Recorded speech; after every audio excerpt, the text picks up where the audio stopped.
नमस्कार, मैं संदीप है और क्रिप्टो पॉइंट हिंदी के इस एपिसोड में आपका बहुत बहुत स्वागत है। एथेरियम का हार्ड फोर्क होने वाला है 16 जनवरी को, जो कि होगा 7,80,000 ब्लॉक पे। अब इसके बारे में एक लंबा वीडियो बना चुका हूँ, कल लाइव किया था मैंने, लेकिन आप में से बहुत सारे भाइयों के पास शायद 30 मिनट ना हो उस पूरे डिटेल्ड वीडियो को देखने के लिए, तो ये है एक छोटा वीडियो जिसमें मैं वो 30 मिनट का सिर्फ 3 मिनट के अंदर समझाया है। और अगर आपके पास 3 मिनट हैं और आप जानना चाहते हैं कि एथेरियम हार्ड फोर्क में क्या होने वाला है इस बार, या फिर आप एथेरियम के इन्वेस्टर हैं और आपके पास आपके हार्डवेयर वॉलेट या सॉफ्टवेयर वॉलेट में कुछ एथेरियम पड़े हुए हैं, चाहे वो एक्सचेंज में हो या फिर आपके अपने हार्डवेयर वॉलेट में हो, और आप जानना चाहते हैं कि इस हार्ड फोर्क का क्या असर पड़ेगा आपके वॉलेट पे और आपको क्या करना चाहिए, तो ये वीडियो आपके लिए है। तो अब अपनी घड़ी में 3 मिनट का अलार्म सेट कर लीजिए।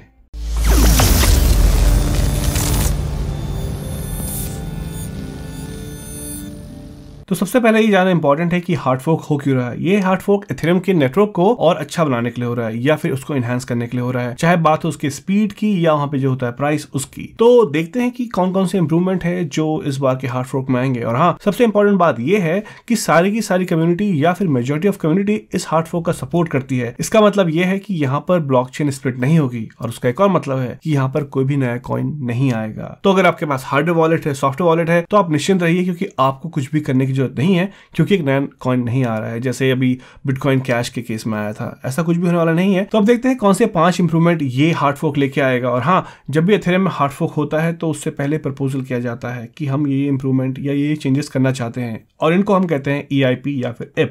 इसका फुल फॉर्म है एथेरियम इंप्रूवमेंट प्रपोजल। तो यहाँ पर हम 5 IP की बात करेंगे जो कि एक्सेप्टेड हो चुके हैं कम्युनिटी द्वारा और जिनको इंप्लीमेंट किया जाएगा 16 जनवरी के आसपास। तो पहला इंप्रूवमेंट है IP 145, और इसमें इंट्रोड्यूस किया गया है बिटवाइज शिफ्टिंग इंस्ट्रक्शन को। और इस इंस्ट्रक्शन की वजह से किसी भी ऑपरेशन को करने के लिए 10 गुना गैस कम लगेगी एथेरियम के नेटवर्क में, जो कि बहुत अच्छी बात है। अगर आप एक स्मार्ट कॉन्ट्रैक्ट रन कर रहे हैं या फिर कोई भी ट्रांजेक्शन कर रहे हैं, तो 30 या 35 गैस के बदले अब सिर्फ 3 की गैस लगेगी। बहुत अच्छा इंप्रूवमेंट है। और इसी के साथ दूसरा इंप्रूवमेंट है IP 1052, और ये लेके आता है हैशिंग। तो अगर अभी एक स्मार्ट कॉन्ट्रैक्ट को दूसरे स्मार्ट कॉन्ट्रैक्ट को वेरीफाई करना है तो उसको पूरा का पूरा कोड पुल करना पड़ता है दूसरे स्मार्ट कॉन्ट्रैक्ट का, लेकिन अब IP 1052 की मदद से सिर्फ हैशिंग से ही काम चल जाएगा, और वो जो स्मार्ट कॉन्ट्रैक्ट है वो दूसरे स्मार्ट कॉन्ट्रैक्ट का कोड नहीं बल्कि सिर्फ हैश पुल करेगा। इससे पूरी प्रोसेस बहुत ज्यादा फास्ट हो जाएगी और बहुत ज्यादा एफिशिएंट। तो IP 145 एंड 1052 की मदद से एथेरियम के नेटवर्क में स्मार्ट कॉन्ट्रैक्ट को रन करना अब बहुत ज्यादा चीप हो जाएगा। और इसके बाद आता है IP 1014, और इसको राइट किया है खुद विटालिक ने, और ये IP ऐड करता है स्टेट चैनल्स को एथेरियम के नेटवर्क में। और स्टेट चैनल के चलते आप एथेरियम की मेन ब्लॉकचेन से अलग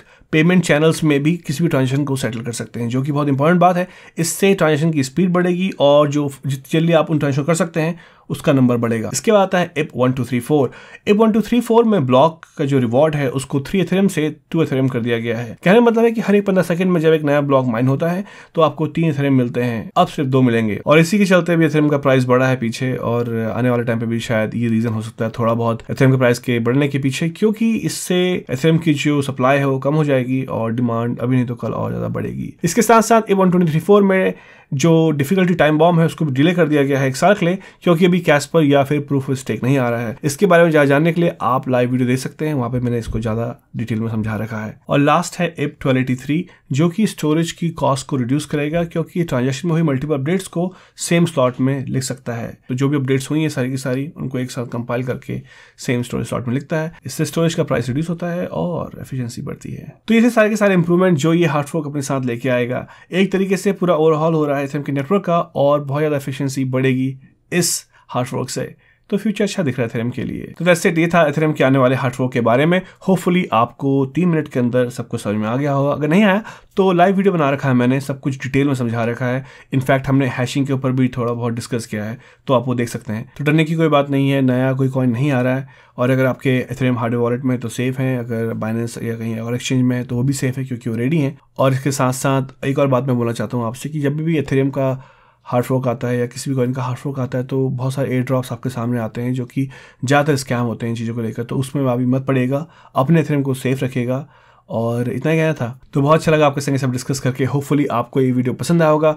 अच्छा लगे तो आप इसको लाइक करिए, और ज़्यादा अच्छा लग गया तो उसे शेयर भी कर सकते हैं मेरे दोस्तों संग, ताकि उनको भी इस एथेरियम के हार्ड फोर्क के बारे में पता चले। आपके प्यार और सपोर्ट के लिए बहुत बहुत धन्यवाद। हम फिर मिलेंगे, तब तक के लिए take care and be safe. और हाँ, इन्वेस्ट वाइजली।